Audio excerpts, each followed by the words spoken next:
말씀은요, 요한복음 7장 45절에서 8장 1절입니다. 요한복음 7장 45절에서 8장 1절입니다. 함께 읽겠습니다. 시작. 아랫사람들이 대제사장들과 바리새인들에게로 오니 그들이 묻되 어찌하여 잡아오지 아니하겠느냐. 아랫사람들이 대답하되 그 사람이 말한 사람은 이때까지 없었나이다 하니 바리새인들이 대답하되 너희도 미혹되었느냐. 당국자들이나 바리새인 중에 그를 믿는 자가 있느냐. 율법을 알지 못하는 이 무리는 저주를 받은 자로다.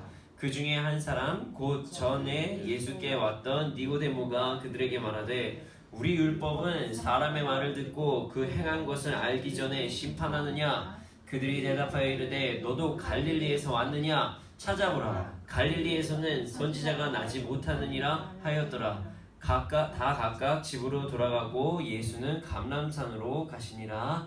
아멘. 직장이나 학교에 가잖아요. 그러면 발표를 해야 될 때가 있습니다. 발표. 아니면 많은 사람들 앞에서 막 얘기를 해야 될 때가 우리에게 찾아올 때가 있어요. 그 사람들 앞에서 이제 많은 사람들 앞에서 이야기하는 게 결코 쉬운 일은 아닙니다. 엄청 막 두근두근대고 막 떨리고 막 이래요. 제가 지금 저의 입장으로 보면 많은 사람들 앞에서 이야기하는 게 뭐 지금 이 순간이 되겠죠. 설교하는 시간, 말씀을 전하는 시간. 제가 처음 설교했을 때를 기억해 보면요, 제가 정말 정신없이 얘기를 했었던 것 같아요. 지금은 막 어떻게 보면 자연스럽게 얘기하는 게 그렇게 어렵지는 않은데 그때는 정말 원고를 안 들고 가면 불안해서, 지금도 원고를 보고 하긴 하지만 어쨌든 원고가 없으면 불안해서 뭘 하지를 못했어요. 이렇게 아이 컨택하면서 얘기를 하지 못했어요. 지금도 일단은 뭐 원고를 읽기는 읽죠. 근데 좀 달라요. 왜냐면 갑자기 원고를 읽다가 어떤 성도님이 눈이 이렇게 딱 맞췄어요. 갑자기 백지가 돼요. 나 어디까지 얘기해야 되지? 그래서 오죽하면은 예전에 제가 설교를 하다가 안 잊어먹으려고 어떤 분하고 아이 컨택이 딱 되려고 할 때는 제가 여기를 딱 집었어요. 찍고 나서 얘기를 하는 거예요. 여기야 이러고. 물론 이제 말씀을 되게 잘하시는 분들도 분명히 있죠. 그리고 사람들 앞에서 강연을 되게 잘하시는 분들도 있어요. 근데 그것들을 모든 사람들이 다 잘하는 것은 아니에요. 근데 참 잘했으면 좋겠어요. 특히 오늘 많은 사람들 앞에서 고백하는 사람이 나옵니다. 그리고 그 고백은 참 우리에게도 필요한 고백이에요. 그 사람을 통해서 우리의 삶을 점검하는 시간이 되기를 소원합니다. 45절 46절을 한번 읽어보겠습니다. 함께 읽겠습니다. 시작. 아랫사람들이 대제사장들과 바리새인들에게로 오니 그들이 묻되 어찌하여 잡아오지 아니하였느냐. 아랫사람들이 대답하되 그 사람이 말한 것처럼 말한 사람은 이때까지 없었나이다 하니 그 대제사장들과 그 바리새인들이 아랫사람에게 예수님을 잡아오라고 이제 명령을 했어요. 근데 여기 성경을 좀 아시는 분들은 이제 좀 의문점이 있을 거예요. 이상하다. 바리새인이랑 원래 대제사장이랑 사이가 안 좋은데. 이상하다. 바리새인이 이제 치안에 대한 권위가 있나? 이상하다. 지금 유대인들이 로마 치하에 있는데 어떻게 뭐 아랫사람 보고 누굴 데려오라고 할 수가 있지? 뭐 이렇게 의문을 가지실 수도 있어요. 맞습니다. 그렇게 생각할 수 있어요. 바리새인은 누군가를 이제 부릴 수 있는 권한은 없지만 대제사장은 그 권위를 갖고 있었습니다. 예를 들어서 그런 것이죠. 대제사장은 예배를 드리는 사람이죠. 제사를 이제 진행하는 사람이에요. 근데 거기에 보면요, 이제 많은 필요한 물품들이 있고, 그리고 행사를 원활하게 진행하려면 보안 요원들이 있어야 되겠죠. 지금으로 따지면 이제 우리가 은행이나 아니면 뭐 마켓이나 아니면 뭐 어디 뭐라 그래 병원 같은 데 보면은 이제 보안 요원들이 있어요. 그 보안 요원들이 있는 것처럼 우리가 대제사장이 거느리는 있는 보안 요원들이 있었습니다. 그 사람을 아랫사람이라고 얘기한 거예요. 근데 잘 생각해 보면 대제사장은요 사두개인이고요, 바리새인은 바리새인이에요. 둘이 사이가 안 좋았거든요. 우리가 나중에 보면 바울이 사두개인과 바리새인을 분란을 일으켜서 도망가는 장면까지 나올 정도로 바리새인이랑 사두개인은 안 좋아요. 사이가 안 좋아요. 왜 그러냐면은 사두개인은 그 당시에 어떤 정치적인 분과 결탁이 돼 있는 종교 지도자들이었어요. 지금으로 따지면 어떤 권위를 갖고 있는 귀족들. 근데 바리새인들은 얘기가 좀 다릅니다. 그들도 유대인들에게 명예는 얻고 있었지만 그들은 말씀으로 돌아가죠. 그리고 우리는 분리된 자다. 세상과 분리된 자다. 그래서 율법을 막 지키려는 사람이었어요. 그러니까 자연스럽게 바리새인은 사두개인을 좋아하지 않겠죠. 그리고 사두개인은 바리새인이 탐탁지 않겠죠. 그래서 둘 사이 관계가 그렇게 좋지는 않았어요. 근데 진짜 재미있는 게 뭐냐면 그 둘이 뭉칩니다. 왜 뭉치냐면 예수님 잡으려고. 예수님을 잡으려고 뭉쳐요.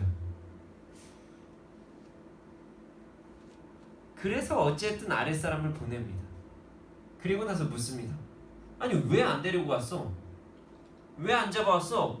내가 잡아오랬잖아. 너 내 수하잖아. 근데 왜 말을 안 들어? 이렇게 이야기를 한 겁니다.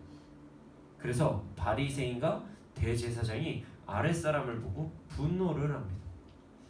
자, 우리 47절부터 49절 한번 읽어보겠습니다. 시작. 바리새인들이 대답하되 너희도 미혹되었느냐? 당국자들이나 바리새인 중에 그를 믿는 자가 있느냐? 율법을 알지 못하니 우리는 저주를 받은 자로다. 너희 미혹됐니? 너희 예수라는 자 믿니? 아니 설마 우리랑 함께 있는 자들 중에서 예수 믿는 사람이 있는 거 아니야? 이거 진짜 큰일인데? 이렇게 이야기하는 거죠. 그리고 나서 엄청난 선포를 합니다. 그 사람한테는 율법이 없지 않느냐? 그 사람한테는 율법이 없어. 그러니까 그 사람을 따르는 자는 저주받을지어다. 화나겠죠. 왜냐면 아랫사람이 자신의 말을 안 들었으니까. 일을 하기는커녕 엉망으로 만들었으니까. 바리새인 입장에서 보면 이런 거예요. 아니 율법을 따르지 않는 이단이 있어서 잡으러 갔는데 이단한테 미혹이 된 거예요. 지금 얼마나 화가 났겠어요. 그래서 단속을 하기 시작한 겁니다. 화를 내면서. 그리고 마지막 이 말까지 해요. 저주받을지어다. 이게 사실 엄청난 사건이에요. 사실 이스라엘 민족 중에서 하나님을 모르는 자가 있을까요? 없어요. 없어요. 근데 하나님께 저주를 받으면 어떻게 되는지 우리가 그들이 모를까요? 다 알죠. 근데 바리새인이 하나님 앞에서 저주받는다는 이야기를 합니다. 얼마나 두렵겠습니까? 자신의 집단과 자신의 주위에 선포를 한 거예요. 예수는 율법을 어긴 자다. 율법을 어긴 자는 저주를 받을 것이다. 혹시라도 율법을 어기고 예수를 믿는 자들이 있다면 그 사람은 저주받을 거야. 단단히 화가 난 것 같습니다. 그런데요, 이 상황에서 엄청난 사건이 발생합니다. 자, 우리가 50절에서 51절 한번 읽어보겠습니다. 함께 읽겠습니다. 50에서 51절입니다. 시작. 그 중에 한 사람 곧 전에 예수께 왔던 니고데모가 그들에게 말하되 우리 율법은 사람의 말을 듣고 그 행한 것을 알기 전에 심판하느냐. 니고데모가 한마디를 던집니다. 아니 우리의 율법이 사람의 말을 듣고 그 행한 것을 알기 전에 심판합니까? 니고데모는요 바리새인이었어요. 심지어 산헤드린 공회의 일원이었습니다. 그 산헤드린 공회의 일원은요 그 당시에 어느 정도의 지위가 있는 사람이었어요. 바리새인 중에서도 바리새인 중에서도 위치가 있는 사람, 그게 니고데모였습니다. 영향력이 있었죠. 그러니까 니고데모가 이렇게 얘기를 하니까 당황을 합니다. 당황을 해요. 그리고 심지어 니고데모가 한 주장은요 성경 말씀에 근거한 주장이었습니다. 그 성경 말씀은요 신명기 1장 16절에 기록되어 있습니다. 우리가 신명기 1장 16절을 함께 읽어보겠습니다. 신명기 1장 16절입니다. 시작. 내가 그때 너희의 재판장들에게 명하여 이르기를 너희가 너희의 형제 중에서 송사를 들을 때 쌍방간에 공정히 판결할 것이며 그들 중에 있는 타국인에게도 그리할 것이다. 율법 들어서 율법을 이야기한 거예요. 율법을 가지고 이야기한 자한테 율법을 이야기한 겁니다. 정말 당황했겠죠. 쌍방 얘기 들어야 되는 거 아닙니까? 엄청 괘씸했을 거예요. 근데 할 말은 없죠. 지금 율법적으로 매우 잘못했으니까. 예수님의 말씀을 들어보지도 못하고 그냥 잡으러 갔어요. 아랫사람들을 시켜서. 그러니까 니고데모가 이야기한 거죠. 아니 이거 뭔가 우리 잘못된 것 같습니다. 방식이 잘못됐어요. 우리가 예수 그리스도를 믿는 그 사람들을 그냥 모욕하는 것이 아니라 그냥 잘못됐다고 하는 것이 아니라 혹시라도 모르니까 이 사람의 이야기를 한번 들어봐야 되는 게 하나님께서 우리에게 주신 그 율법을 행하는 거 아닙니까? 하나님께서 모세를 통해서 말씀하셨던 그 율법을 행하는 거 아닙니까? 이렇게 이야기한 거죠.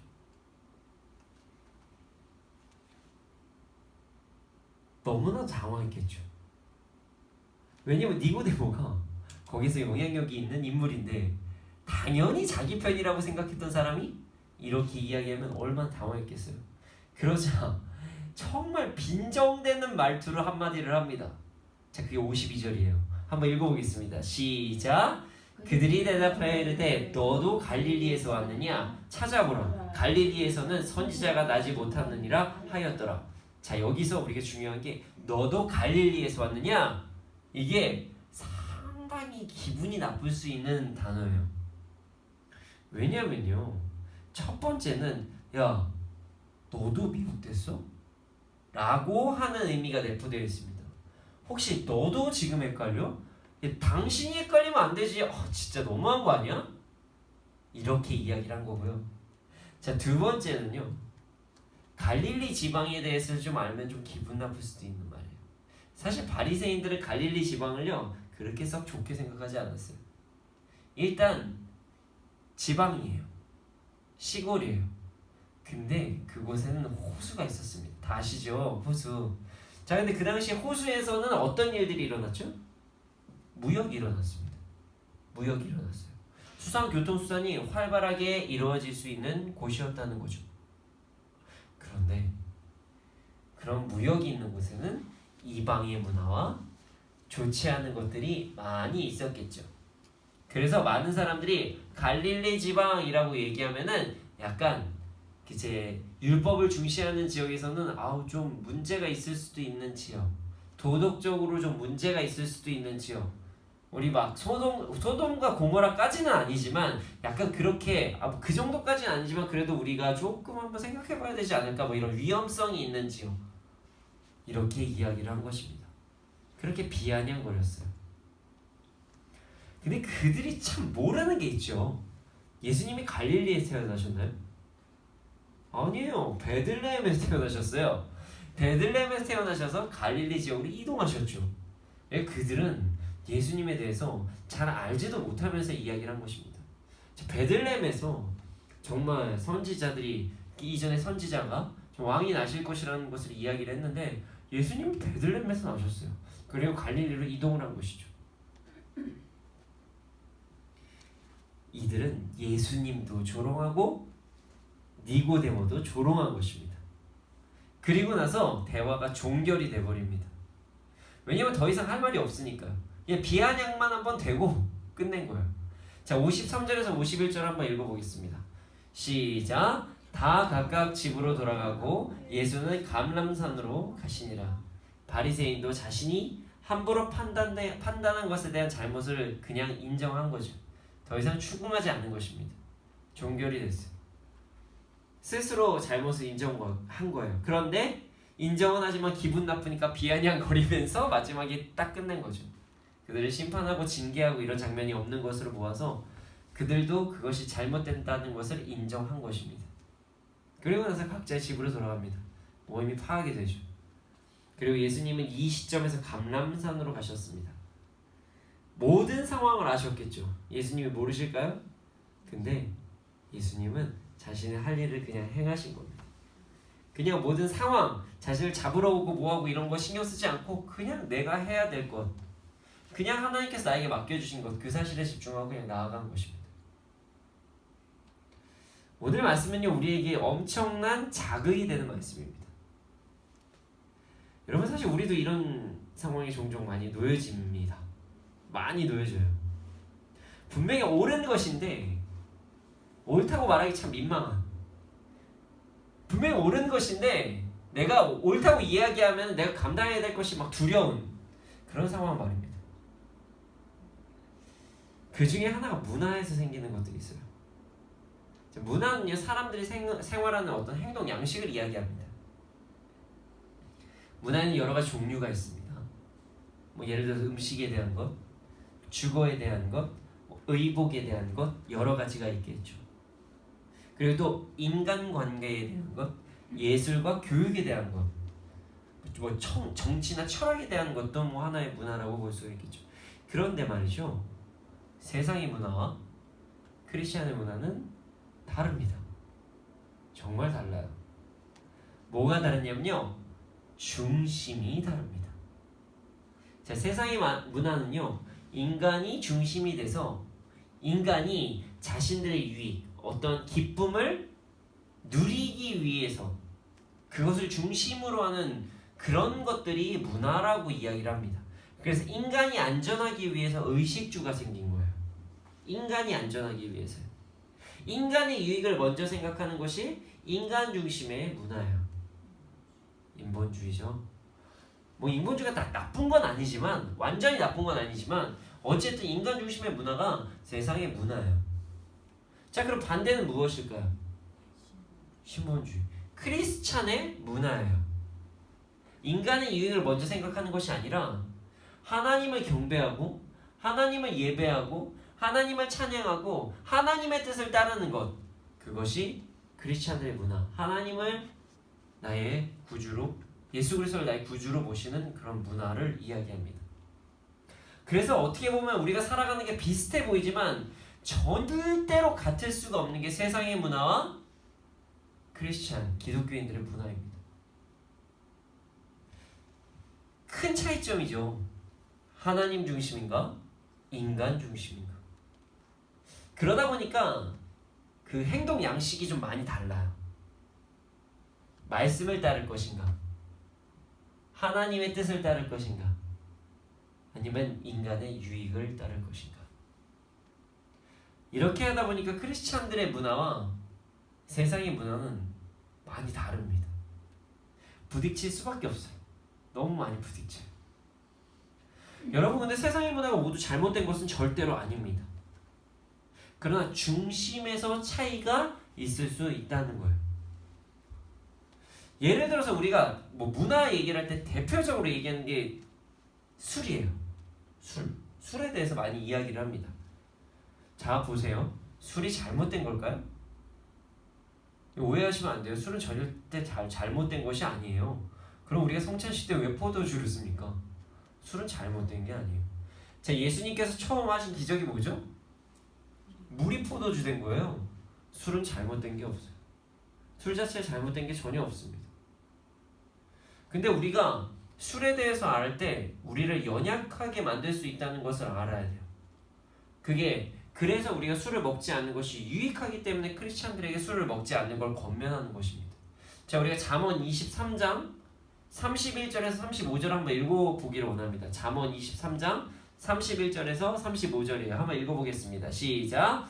포도주는 붉고 잔에서 번쩍이며 순하게 내려가나니 너는 그것을 보지도 말지어다. 그것이 마침내 뱀같이 물 것이요 독사같이 쏠 것이며 또 내 눈에는 괴이한 것이 보일 것이요 내 마음은 구부러진 말을 할 것이며 너는 바다 가운데 누운 자 같을 것이요 돛대 위에 누운 자 같을 것이며 내가 스스로 말하기를 사람이 나를 때려도 나는 아프지 아니하고 나를 상하게 하여도 내게 감각이 없도다. 내가 언제나 깰까 다시 술을 찾겠다 하리라. 진짜 웃기죠. 알코올 중독. 아, 재밌어요. 아니 근데 이게 알코올 중독까지 안 가도 이래요. 자, 봐요. 너무너무 재밌는 게요, 술은요 하나님께서 우리가 누릴 수 있는 것 중에 주신 한 가지예요. 원래 술이 나쁜 게 아니었어요. 근데 하나님께서 우리에게 누리라고 주신 그 술이 우리의 감각을 무디게 만듭니다. 무디게 만들어서요, 자, 평행 감각을 잃게 만드는 거예요. 자, 배 위에, 돛담배 위에 서 있는 사람처럼 된다. 이게 평행 감각이 없다는 거예요. 그리고요, 말을 구부러지게 합니다. 혀가 막 꼬여요. 구부러진 말 한다는 게요, 말이 이상하다는 거예요. 어눌하다는 거예요. 그리고요, 스스로 자해를 합니다. 이게 몸을 때리기도 하고 막 아프기도 하지만 그걸 다 넘어서서 나는 다 괜찮아 하면서 막 폭력적인 행위를 할 때도 있고요. 자신을 자해할 때도 있고요. 그래요. 그래놓고 그리고 실수라고 부정적인 역할을 해놓고 나는 괜찮아. 난 이거 다 감당할 수 있어. 라고 얘기해놓고 나중에 힘들어요. 그리고 나 이거 언제 깨지? 속 쓰려. 아파. 힘들어. 어지러워. 그리고 나서 다시 찾는다는 거야. 그게 술이에요. 만약에 술을 약으로 처방할 경우에는요, 술을 먹어도 됩니다. 우리가 오해하면 안 될 게 있어요. 제가 거짓말하면 안 돼. 무조건 술은 죄입니다 라고 하시는 분들도 있지만 저는 그렇게 생각하지 않습니다. 술을 약으로 처방하는 부분이 분명히 성경에 적혀 있습니다. 바울이 디모데에게 위장병을 위해서 포도주를 조금씩 먹으라고 하는 부분이 있습니다. 분명히 있어요. 아마 당시에 바울이 누가랑 같이 다녔죠? 누가랑 많이 같이 다녔는데 누가가 누구였죠? 의사였습니다. 그래서 고민하는 거예요. 내 사랑하는 영적인 아들 디모데가 지금 위장병에 걸려서 고생하는데 어떻게 해야 되지? 라고 하니 이제 누가가 말했겠죠. 그러면요 바울 사도님, 제가 봤을 때 지금 디모데는 어떤 부분에 좀 그 포도주를 조금씩 먹게 되면 위장병이 좀 좋아질 것 같습니다. 하니까 편지까지 쓴 거예요. 술이 죄인가요? 아니에요. 그러나 크리스찬의 문화에서 술이 하나님을 찾는데 방해가 되므로 사용하면 안 된다는 거예요. 예를 들어서 약이나 요리할 때 사용하는 게 뭐가 죄입니까? 저희 교회 뒤에 이렇게 보면 시험 드실 분이 있나요? 저희 교회는 청주가 마련되어 있습니다. 왜 있을까요? 저희는 요리를 중요시 하면 잡내를 뺄 때요, 여러분 청주만큼 좋은 게 없어요. 상품인가요? 그건 뭐 여러 가지 쓰는데 청주를 딱 넣고 팍 끓이잖아요? 그럼 잡내가 싹 사라집니다. 자, 교회에서 술 갖고 있습니까? 죄인가요? 자, 요리 때 그럼 막 저희 회개해야 되나요? 어떻게 교회에서 음식을 하는데 술을 집어넣었어? 아니죠. 그런 의미 아니잖아요. 나의 감정과 내가 하고 싶은 것, 내가 좋아하는 것 때문에 하나님은 이를 버릴 수 있기 때문에 술을 먹지 말라고 이야기하는 것입니다.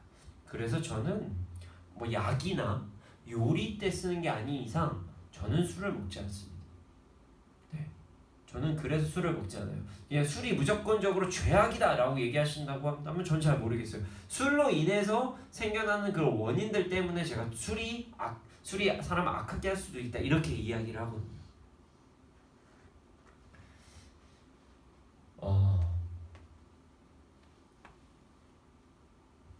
우리가 여기서 이제 한번 다시 생각해 볼 게 있어요. 제가 왜 술 얘기를 왜 했냐면요, 사회생활 하잖아요. 지금은 많이 좋아졌어요. 술을 거부해도 문제가 되지 않습니다. 뭐 친구들이든 뭐 어디든지. 근데 분위기라는 게 참 무서워요. 교회에서 신앙생활 잘 하시던 분들도요, 세상이 섞여 있잖아요. 이상해져요. 세상의 논리, 세상의 주장들의 눈치를 보기 시작합니다. 나 때문에 분위기 흐려지면 어떡해? 분위기 좀 흐려지면 왜? 뭐가 안 돼요? 근데 분위기 흐려지면 어떡해? 이렇게 이야기를 하기 시작해요. 그냥 단순하게 내가 술을 먹지 않는 이유가 하나님을 더 사랑하고 나의 어떤 정신이나 이런 부분에서 내가 아직 연약하기 때문에 안 먹습니다. 그리고 얘기를 하면 되는 건데 그 얘기를 못해요. 그래서 어떻게 하시는지 아십니까? 자, 건배하고 나서 몰래 버려요. 몰래. 대놓고 얘기 못해요. 몰래 버리든지 아니면 마신 척 해놓고 막 밑에다 막 흘립니다. 그리고 하나님 승리했습니다. 정말 답답합니다. 왜 얘기를 못해요? 그냥 유두리끼리 얘기하면 되는 거지. 맞을까봐. 그러면은 순교입니다. 순교입니다. 그걸로 맞아서 하나님 얘기. 죄송합니다. 그 정도까지 아니지만 만약에 그럴 수는 있죠. 어떤 사람들이 그걸로 해서 너무 시험 들 것 같으면 아예 그 자리를 피하는 게 낫죠. 그 정도까지 하면은. 자, 제가 술 얘기했지만요, 사실 더 얘기하고 싶은 거 따로 있었어요. 식사기도예요.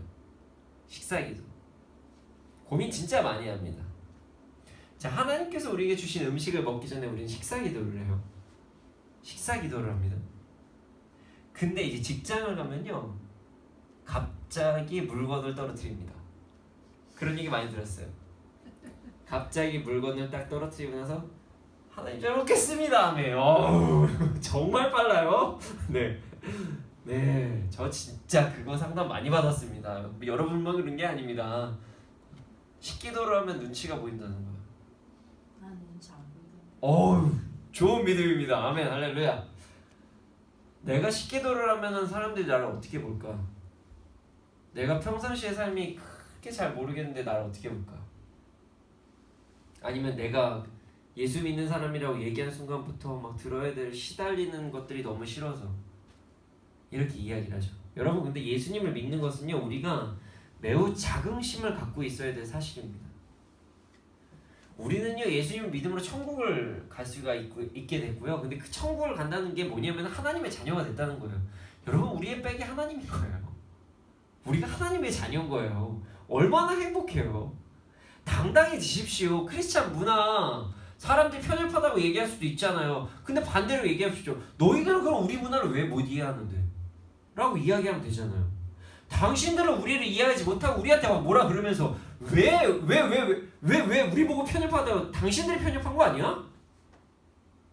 당당해지십시오. 당당해지십시오. 크리스찬의 문화, 하나님 중심의 문화가 그렇게 고리타분한 건가요? 아니요. 진리입니다. 하나님을 믿고 따르는 문화가 그렇게 유두리가 없는 문화인가요? 아니요. 진리입니다. 진리는 당당하게 선포해야 됩니다. 우리는 당당해져야 됩니다. 우리의 당당함으로 인해서 우리가 너무너무 당당해서 우리만 얘기하면 되는데 가끔은 우리가 실수를 할 때가 있어서 그게 문제가 될 때가 있어요. 야, 너는 왜 안 해? 이거 있죠? 정죄. 내 신앙을 내가 지키면 되는 거지. 다른 사람한테는 아직까지 믿음이 연약하면 그냥 권하지만 그들이 그렇게 갈 수 있도록 기도하면 되는 거고요. 내 신앙 지키는 거에서는 당당해지라는 거예요. 누구를 정죄하지 말고요. 그래서 저는 이제 계속 권합니다. 저희 청년 중에서도 아직까지 이제 이렇게 연초와 금주하지 못한 친구들도 많이 있습니다. 그때 그냥 권합니다. 야, 이제 끊어야지. 에이, 절대 예수 그리스도의 이름으로 하면 사단 이런 거 안 합니다. 그냥 권해요. 아니, 하나님께서 너에게 누리라고 주신 이성과 감정이 마비될 수도 있는 이 순간이야. 그래, 난 너에게 술을 권하고 싶지 않아. 우리 참아보자. 전 이렇게 얘기해요. 나도 술 진짜 좋아했는데 우리 천국 갈 때까지만 참아보면 안 될까? 막 이렇게 얘기를 합니다. 우리 참아보자. 난 네가 술 그리고 나서 다음 주 또 먹고 온다고 내가 널 싫어하진 않아. 근데 우리 참아보자. 막 이렇게 얘기를 합니다. 누군가를 정죄하는 것은 잘못된 것입니다.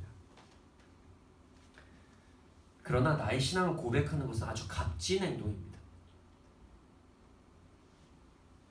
그런데 말이죠, 우리가 크리스찬으로 당당하게 생활하지 못하는 이유는 바로 무엇일까요? 아주 간단합니다. 감당해야 될 것들이 많아서요. 감당해야 될 것들.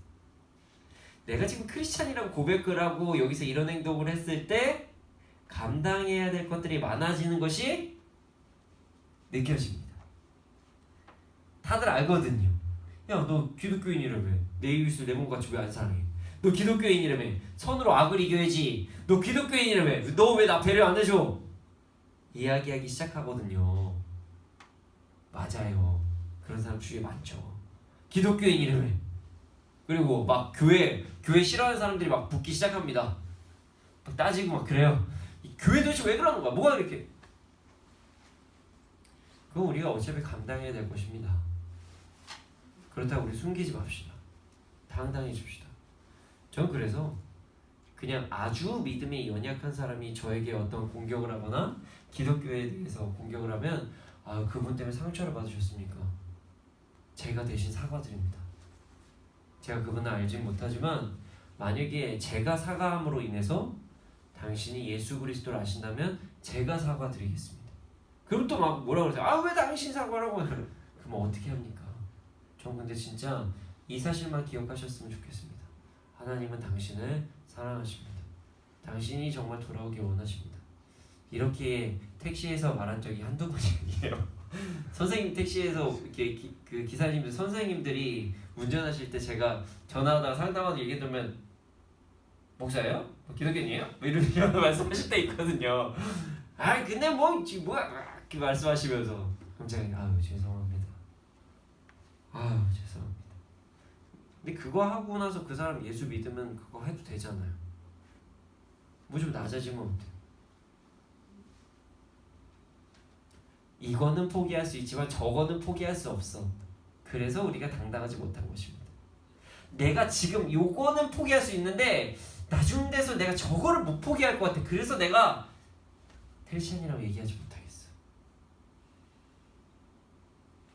주위 사람들의 눈치를 보면서 지내는 것이 우리가 감당하기 힘든 것이기 때문에 크리스찬이라고 얘기를 하지 못할 때가 많은 것입니다. 물론 이제 이렇게 주장할 수도 있죠. 아 나로 인해서 시험 든 사람이 생길까봐 그래서 크리스찬이라고 얘기를 못하겠어. 내 그럼 평소에 잘 살라고 열심히 노력하면 됩니다. 단순합니다. 그리고 잘못했을 때 잘못을 구하면 되고요. 안 하려고 노력하시면 그냥 되는 것입니다. 그래도 상처받는다고 얘기하면 그때부터 우리가 할 수 없는 것이에요. 용서까지 구하고 그리고 내가 노력까지 했는데도 안 된다고 하면 그냥 기도하고 그냥 계속 죄송하다고 하면 되는 거예요. 우리를 핍박하는 사람들의 자유는 중요하고 넌 크리스찬의 문화에 대해서 핍박하는 사람들의 자유는 중요하고 우리 크리스찬들의 자유는 중요하지 않나요? 우리가 주님을 섬기는 삶이 뭐가 그렇게 잘못된 것인가요?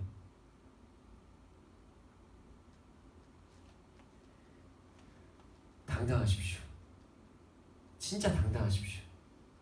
그리고 감당하십시오. 어려운 것이라고 생각하십니까? 아닙니다. 이 땅에서는 어려울 수 있지만 우리에게는 저곳이 있습니다. 사실 세상에서 주를 사랑하고 하나님을 찬양하고 뭐 이렇게 이야기를 하고 고백하는 것이 쉽지는 않는다는 것은 저도 잘 알고 있습니다. 왜냐하면 본문에서도 그런 상황이 나오거든요. 니고데모입니다. 자신이 지금 갖고 있는 높은 지위를 포기할 수 있는 상황이었어요. 사실 그도 처음에는 두려웠었던 것 같아요. 두려웠을 것 같은 장면이 이제 성경에 나옵니다. 자, 우리가 요한복음 3장 1절에서 2절을 한번 읽어보겠습니다. 요한복음 3장 1절에서 2절이에요. 네, 제가 읽어드리겠습니다. 그런데 바리새인 중에 니고데모라는 사람이 있으니 유대인의 지도자라. 그가 밤에 예수께 와서 이르되 랍비여 우리가 당신은 하나님께로부터 오신 선생인 줄 아나이다. 하나님이 함께 하시지 아니하시면 당신이 행하시는 이 표적을 아무도 할 수 없음이니이다. 니고데모는요 몰래 밤에 찾아왔습니다. 니고데모는 몰래 밤에 찾아왔어요. 예수님은요 밤에 찾아갔어요. 몰래. 왜 몰래 찾아갔을까요? 눈에 띌까봐 겁이 나니까 그랬던 것입니다. 사람들의 시선이 그냥 두려웠던 것이에요. 그런데 그가 이제는 바리새인들 앞에서 이야기를 합니다. 이거 율법에 뭔가 잘못된 것 같은데요. 율법에 대해서 이야기를 하면서 예수님의 신변을 보호하려고 합니다. 근데 그렇게 될 수 있었던 이유가 무엇일까요? 그것은 요한복음 3장 16절에 나와 있습니다. 네, 요한복음 3장 16절 제가 읽어드리겠습니다. 하나님이 세상을 이처럼 사랑하사 독생자를 주셨으니 이는 그를 믿는 자마다 멸망하지 않고 영생을 얻게 하려 하심이라. 믿는 자마다 멸망하지 않고 영생을 얻게 하려 하신다는 거예요. 그 3장의 1절부터 2절 내용이 니고데모잖아요. 니고데모가 한 이야기와 대화들이 쭉 나오는 거예요. 그리고 나서 예수님께서 말씀하신 거예요. 하나님이 세상을 이처럼 사랑하사 독생자를 주셨으니 이는 그를 믿는 자마다 멸망하지 않고 영생을 얻게 하려 하심이라. 니고데모는 영생을 알게 됐어요. 니고데모는 천국을 알게 됐습니다. 이 땅의 것도 소중하지만 하늘의 것이 더 소중하다는 것을 알게 된 것입니다. 그리고 이제 조금씩 자신의 신앙을 고백하기 시작한 것입니다. 사랑하는 여러분, 세상에 살 때 천국을 바라보기를 소원합니다. 아멘. 세상의 것을 바라보기 시작하잖아요. 엄마 눈치가 보이기 시작해요. 당연하죠. 오히려 세상의 영향력을 받기 시작하고요. 그러나 천국을 바라보고 살잖아요. 그러면 우리 기준이 천국이 될 수밖에 없습니다. 그리고 오히려 이 천국의 심의, 뭐 어떤 자들이 얘기하는 하나님의 대사가 되어서 세상의 영향력을 미치게 될 것입니다. 여러분 천국을 바라보십시오. 그리고 하나님을 사랑한다는 고백을 하면서 크리스찬 삶을 누리십시오. 그게 진짜 누리는 것입니다. 쉽지 않죠. 그런데 이 진리입니다. 이 진리입니다. 그리고 우리가 따라야 될 것입니다. 그런데 이렇게 살아가기 위해서는요, 우리에게 믿음이 필요해요. 믿음이 필요해요. 근데 그 믿음은요, 하나님과의 친밀함에서 더 강건해집니다. 자, 그러면 결국엔 우리가 하나님이랑 친밀하면 친밀할수록 우리는 담대해질 수밖에 없고, 그리고 우리가 세상에 영향을 오히려 미치면서 살아갈 수가 있다는 것입니다. 사랑하는 여러분, 우리 자주 하나님께 사랑한다고 고백하면서 살아갑시다. 그리고 하나님과 친밀함을 유지하면서 살아갑시다. 그래서 세상에 영향력을 받고 와서 힘들어하는 것이 아니라, 내가 이렇게 이것 때문에 힘들어하는 것이 아니라, 그들에게 우리가 이런 상황에서도 영향력을 주고 왔다고 외칠 수 있는 우리가 되기를 소원합니다.